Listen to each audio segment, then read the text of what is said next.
Hello and welcome back to my craft room. I've had a lot going on over the last couple of days, one way and another, so I'm a little bit late getting started with my week 11 of 12 Boho Bunting Pennant. So without further waffle, I'd best crack on, eh? So this is the penultimate week.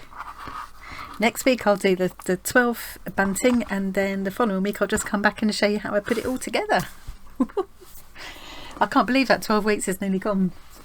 It doesn't seem that long since I started it. So here's what I've pulled out to use today.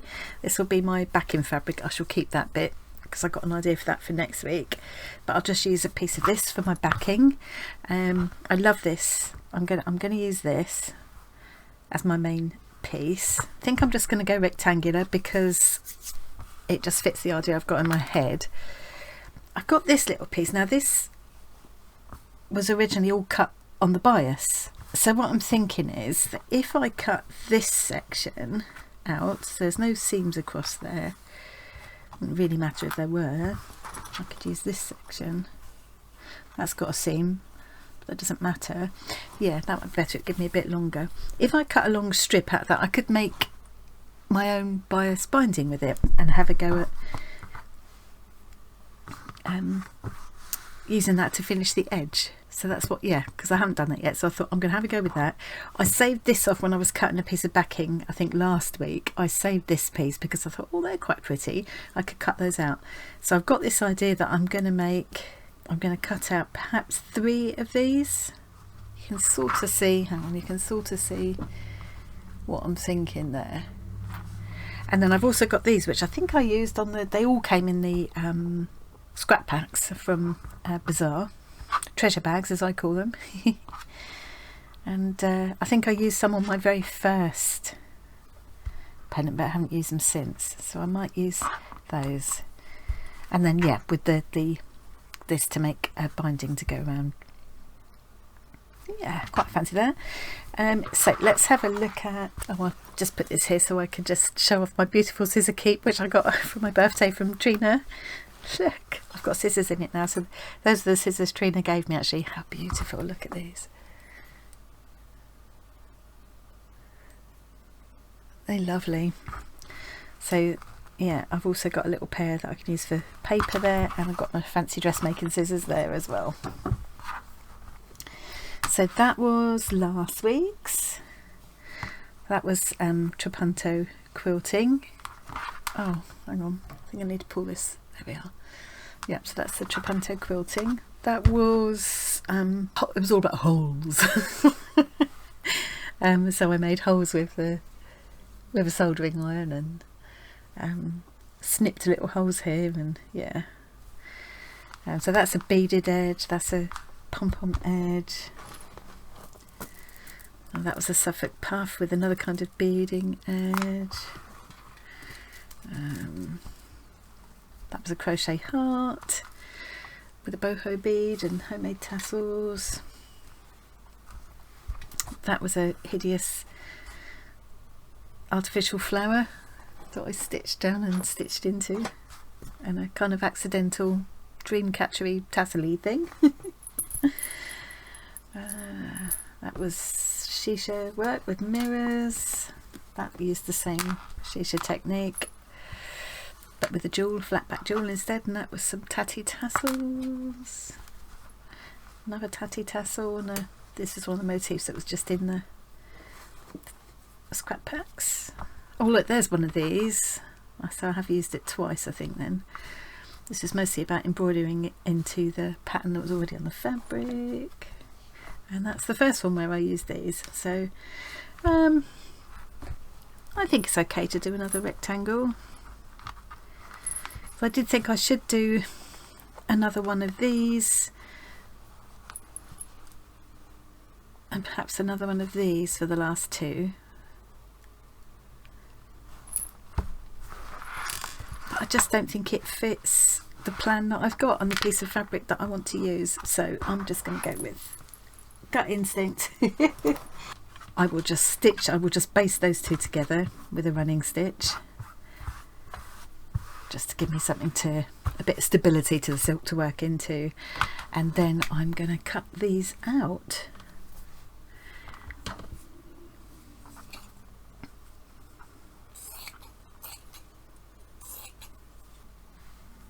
Yeah, and I'll just apply them,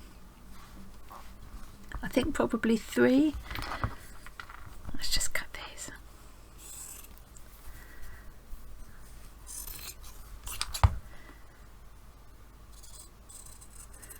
I love the idea that this was a garment at some point, and we're just saving these little pieces of it, giving them another life.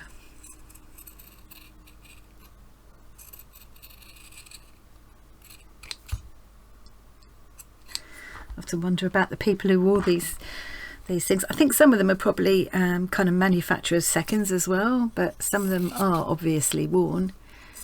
Yeah, and you can't help but wonder about the people who wore them before. Like that. And then pick 3 of these.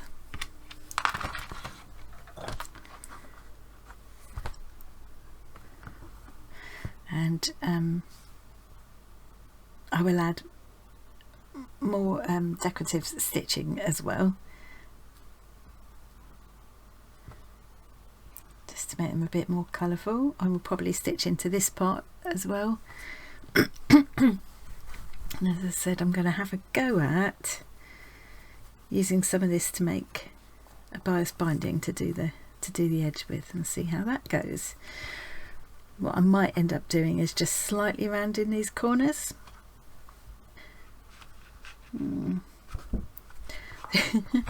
I just actually really quite like this bit, and I don't want to lose it. But do you know what? It probably would be better to just round those corners off. Okay, let's do that.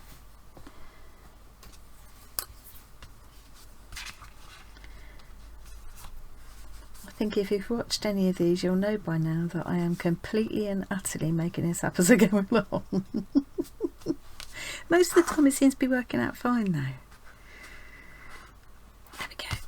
It's just there.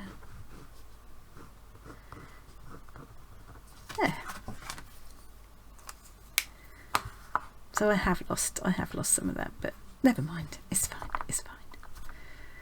So oops.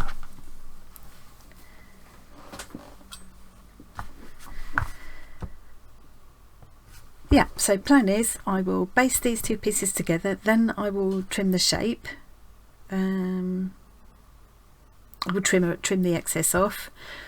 I will apply these pieces and these. I will do a lot of decorative stitching, and then I'll put an extra backing piece to cover everything up.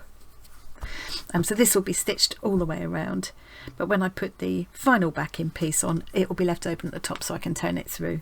And at the moment, you'll see with these, I've left all of the tops open because that's where I'm going to attach my tape or cord, whatever I use to hang it up at the end, which I still haven't fully decided on yet.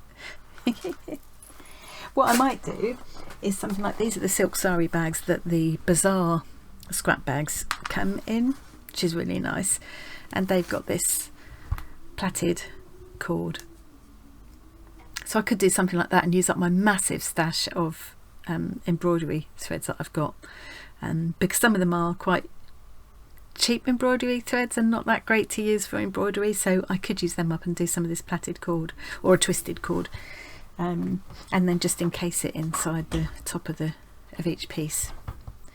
I'm also going to be adding